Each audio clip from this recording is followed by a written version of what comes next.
Good afternoon, everyone. This is Sean Sennott. I'm the lead solution architect and head of architects for Columbus Global. Welcome to DynamicsCon 2022. Today, I'm going to be talking about how to implement D365 for a company with 54 legal entities in 13 countries while using 19 different currencies. Again, my name is Sean Sennott, head of architects at Columbus Global.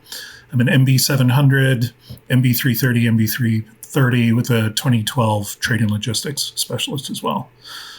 All right, so let's get into the case. XCOL Limited Partnership has 54 legal entities in 13 countries and counting. I've got a list of the different countries there, 19 currencies, and 4 different charts of accounts. So we're going to be talking about how to set this up. The technical information for this implementation was pretty interesting.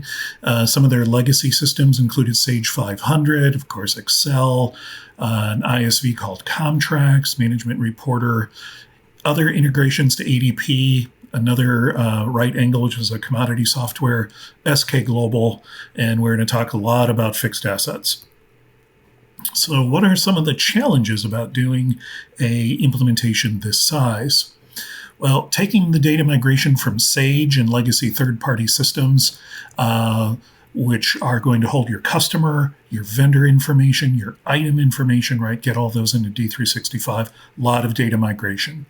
Fixed assets are drastic change, even if you're on AX 2012 to D365. But when you have all of these countries all over the world, each country has its own depreciation schedule for a fixed asset. So you're actually implementing fixed assets for each country.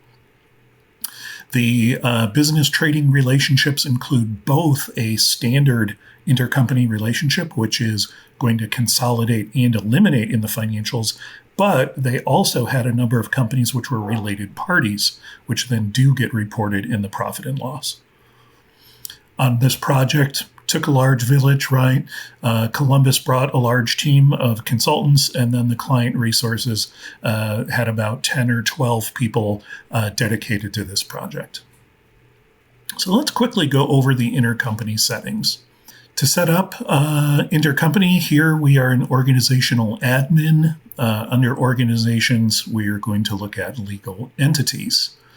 Okay, you can click new and you will notice that under legal entities, you'll have this favorite list of Contoso data, but you can decide whether they are in a hierarchy or not, the language, the time zone, addresses, and such.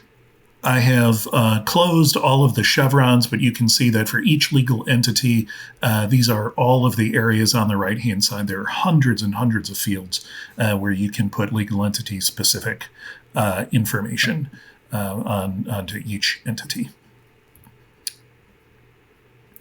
You can use hierarchies. Dynamics wants you to use hierarchies, and this is a way that you can tell the system what is going to eliminate in the system. If you create your legal entities, it has this great designer where you can grab legal entities and put them into a hierarchy structure. So it's a very easy tool to use right out of the box. Okay, we're going to spend a lot of time in the general ledger going back and forth talking about how this is setting up. Under the general ledger, we have, under the posting setup, you have an intercompany accounting tab. This module is going to allow you to create your organization, your originating company, your destination company with the debit and credit accounts for each particular entity. So for each intercompany relationship you want to set up, you have the ability to set up those posting profiles.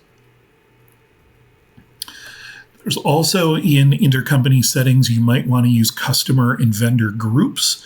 Customer and vendor groups will allow you to create intercompany customers and vendors and flag them as particular groups.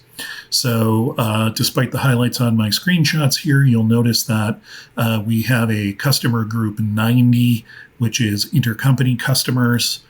And then you can see that here, here's a screenshot of an example. If you bring your customer group into the grid, you will be able to see which customers you have there sorted on your group that are going to fit into your intercompany group. Likewise, there are vendor groups that you can use as well. Here in this other window, vendor group 50 for intercompany vendors. So here's an idea that you would create your Contoso retail business in this particular instance and assign them a intercompany vendor group. You can see that on your vendor master and of course also on your customer master, you can edit the information and apply the appropriate group there. So let's go and talk about our chart of accounts.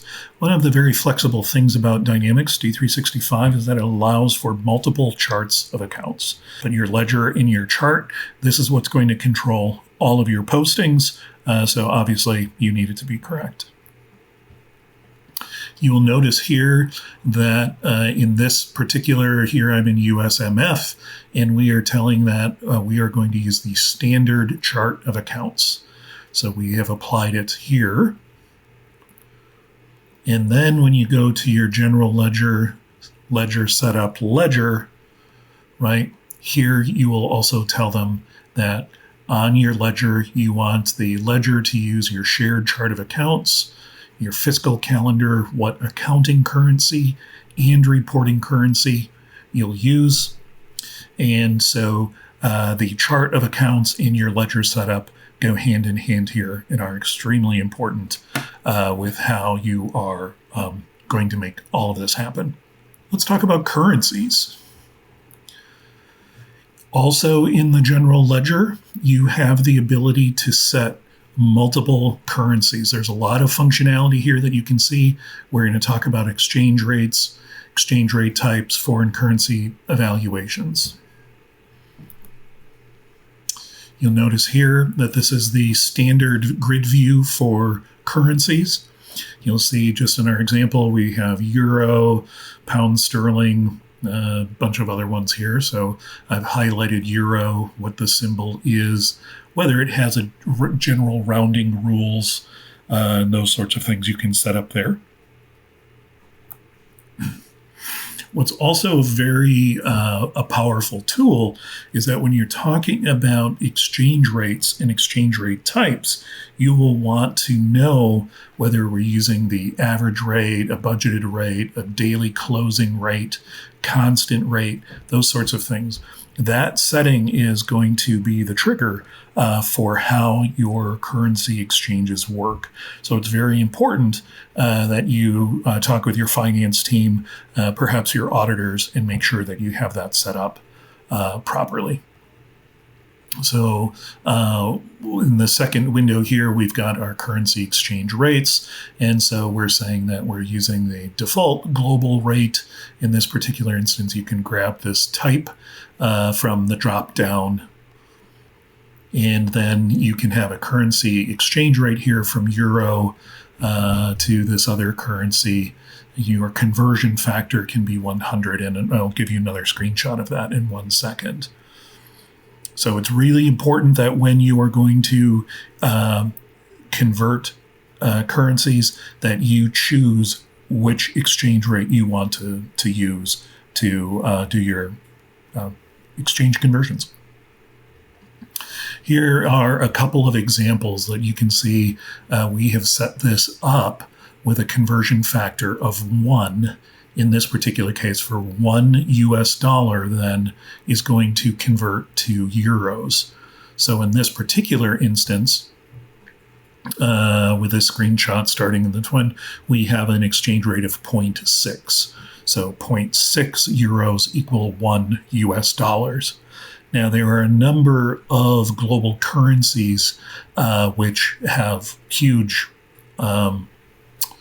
I don't want to say, there might be 10,000 or 100,000 individual units that might add up to a particular dollar, right? And so you can put a conversion factor in as well and say, I want to use a conversion factor of 100 or something like that to be able to say, well, 100 US dollars, right, is then going to equal this. So I'm just trying to think of, say you have a currency from Israel or Malaysia, where then you can say that, 20,000 units of foreign currency equal maybe 25 cents of US dollars. So it will help track all of these conversions for you. What's also interesting is that in your currencies, you have a tick box here that you can use a reference currency for triangulation as well. So if you know that you're going to be working in a number of currencies and you want to use, in this particular case, the euro as a currency for triangulation, you might want to say, I want to know what that euro is going to look like in a number of different currencies. And so by clicking that tick box, and you go to your denomination currencies under your general ledger currencies, denomination currencies, then it will give you this triangulation sort of value for you. So it will then say, reference my euro that I had clicked, and then it will tell you the exchange values for those foreign currencies. So then this will then help the system sort of say, well, I'm going to go from the Cyprus pound and I'm going to work in the Slovak koruna, right? Now it has a triangulation where it knows that if it sees something in Cyprus pounds, it will be able to do the calculation for you into euros and then back to Slovak koruna. So pretty great tool. Again, standard out-of-the-box functionality, very, very strong functionality. Now, there's a couple of different ways to do this, depending upon how often you need to update your currency, depending upon how many transactions you have. You may choose to go with an ISV. There's a number of very, very good ISVs out there to stay on top of your currency exchange rates. Or you can just configure the system to go out and grab a rate. This is a tab here under currencies that allows you to configure exchange rate providers, where in this particular case, the Central Bank of Europe, you're going to say, what's my key? And then say, look at this particular website, right? Go to this particular website for this particular bank and use that to grab your exchange rates. So this is something that if you don't want to do it manually yourself, every single day you will probably either want to connect to an exchange rate provider or use an ISV. Then you can import the exchange rates. Here's a batch job that will run to sort of say, this goes back to my exchange rate type that we were choosing before. I want the closing rate from the Central Bank of Europe on today's date.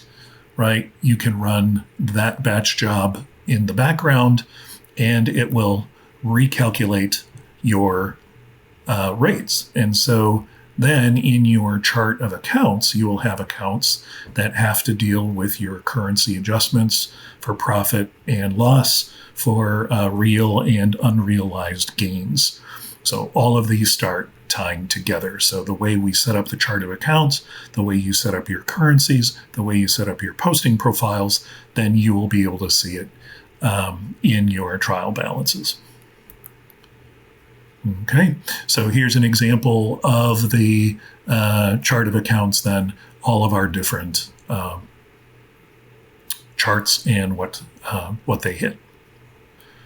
Okay, so we've talked really quickly about intercompany setups, setting up through a hierarchy. We have talked about currencies and how do we set up all these different currencies. Another great functionality that we have is security.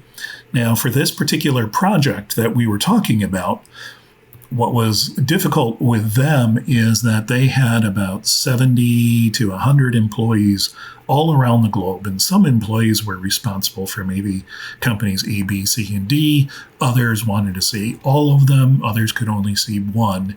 And so one of their first questions are, geez, we have someone that works in Japan that needs to see the trial balance for Japan, but we want to make sure they don't see the trial balances for other countries. So how do we control that? Okay. Dynamics out of the box has very good functionality based on the users. So we are going to go to system administration users. You will pull up a particular user from your grid, and then here you will see underneath all of the user roles, right? So this is pretty standard functionality here. But what this will allow you to do is that once you have selected a particular role, now this is really important when you're doing this, and I've got system user highlighted for a reason here, is because not only do you have to control the roles themselves, but the system user has permissions behind it as well. So when you're in Dynamics and when you highlight on a particular role, including the system user, you will notice that these buttons light up. Assign organizations. So here then you can say, I'm on the system user, I want to assign the organizations, and then this other window on the right is going to open up. And so now we're saying, what organizations for the user April do we want to do? The default is going to be, do we want to grant access to all organizations? That's the default. However, if you click grant access to specific organizations individually, click that button, then you're going to have more options. So what we're going to do is we are going to hit grant access specific to organizations. Then you scroll down your entire list. You will grab one, highlight one, Contoso, Italy. In this particular instance, highlight it, and then the grant button will light up underneath that. And so then what you'll see is after you grant permission, you will see that that legal entity appears in your grid. Okay, so now you will see that organizations for the user April, she has legal entity Contoso, Italy. If you grant someone permission by mistake, you can revoke it. This button will light up. Revoking it will remove it from the list. Now, it gets into a lot of mouse clicks, but it gives you a lot of functionality to control specifically what legal entity they can view, what legal entity they can work in, and then what roles they have in a specific legal entity. This is all standard out-of-the-box functionality. So for an implementation of this size with so many legal entities, so many different countries, this was functionality that we used right out of the box. Okay, so what we've done is we have talked about legal entity setup, we have talked about currency setup, and we have talked about security setup. So for implementations of this particular size, this many countries, this many currencies, this many legal entities, those are three of the big key things that you are going to have to work on and set up and configure, allowing the company to get the functionality that it needs and wants to have a successful post-go-live operating structure. So that's what I have today. Once again, I would like to thank DynamicsCon for allowing me to give this presentation. I will be available online for the next 10 minutes or so to go over any questions that you might have. So thank you very much for watching and have an awesome day. Thank you.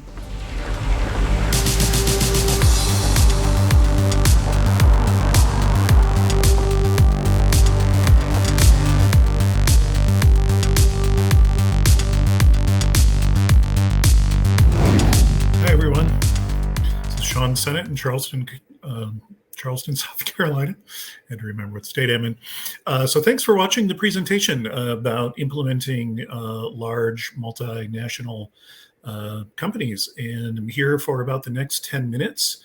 If anyone has specific questions that they might want to ask about, perhaps using the chart of accounts, shared charts of accounts, working with multiple currencies, or I get a lot of questions frequently about security, using security in these sessions. So I'm going to hang out for a few minutes. Feel free to put your questions into the chat window, and I will answer them live as I see them coming through. So let me know what you thought. A couple of the things that I noticed going through the session. You always see things that you wish you would have spent a little bit more time on, or done a little bit more clarification on, right, in such a short amount of time. But the integrating to a bank is not really necessarily as easy as maybe just reading a website and have it, but there will be particular URLs that you can subscribe to that will send feeds or allow you to read the feed, as opposed to just sort of going to bluebird.com and expecting the system to understand what the currencies are, right? So that is something that wanted to clarify for you after that. But there are a number of services that you can link to. Okay. Other ISVs that we've worked with, Oanda is very good, XE is very good. I have active clients working with both of those ISVs for their currency exchange rates right now. Those are working really well for them. But pretty much everything else out of the box that we used really came into good use, right? So the organizational hierarchies, nothing that we had to modify for that. The currency exchange rates, nothing that we had to modify. The charts of accounts, again, standard out of the box functionality allowed us to have a local currency that we used for transactions, perhaps in Japan, Australia, something like that. But then we could report everything into US dollars. So that was also extremely helpful. And then again, the out-of-the-box security roles are very, very powerful when you are trying to limit which users can view and operate in which particular legal entities. So there's a lot of really, really great functionality there. So anyway, I just want to thank again DynamicsCon for allowing me to present. I hope those of you watching learned a little bit something today. And if you have any questions, feel free to reach out to us. Thanks so much. Have a great day. Enjoy the rest of DynamicsCon. Have a good day. Bye.